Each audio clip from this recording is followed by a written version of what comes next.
कहते हैं एक गांव था जहां पुरानी इमारतें अपनी कहानियों के साथ खड़ी रहती थीं। गांव की पुरानी हवेली में एक रहस्यमय बीमार था। लोग कहते थे कि वहां रहने वाला कोई भी अगले सुबह नहीं देखा गया था। एक रात गांव के एक जवान नायक ने ठान लिया कि वह उस भूतिया हवेली में जाकर उस रहस्य को सुलझाएगा। धैर्य और हिम्मत से सजीव लोगों की विरासत में इस उत्साही युवक ने अपना सामना किया। जब वह हवेली में प्रवेश किया तो उसे अंधेरा और वायु से भरी जगह मिली।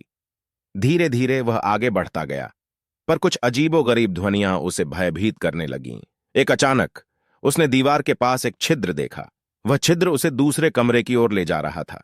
धीरे धीरे चलते हुए जवान ने अंधेरे में कितना डरावना कुछ देखा था, यह सोचते हुए वह छिद्र में प्रवेश किया। उसने वहां एक पुरानी किताब पाई जिसमें गांव के रहस्य का उलझने का उत्तर था, लेकिन तभी उसने एहसास किया कि वह अकेला नहीं है, वहां कुछ और भी था। धीरे धीरे वह पाया कि एक भूत हवेली में फंसा हुआ था, जिसका सपना था कि कोई उसके रहस्य को नहीं जानेगा। उसने अपनी भयानक शक्ति से जवान को घेर लिया। बहुत समय बाद गांव में लोगों की यह सुनवाई हुई कि उनका नायक लौटा है। उसने हवेली से कुछ ऐसा लाया था जो लोगों को भयभीत करने के लिए काफी था, लेकिन उसने किसी को उस अनुभव की सच्चाई से नहीं बताया।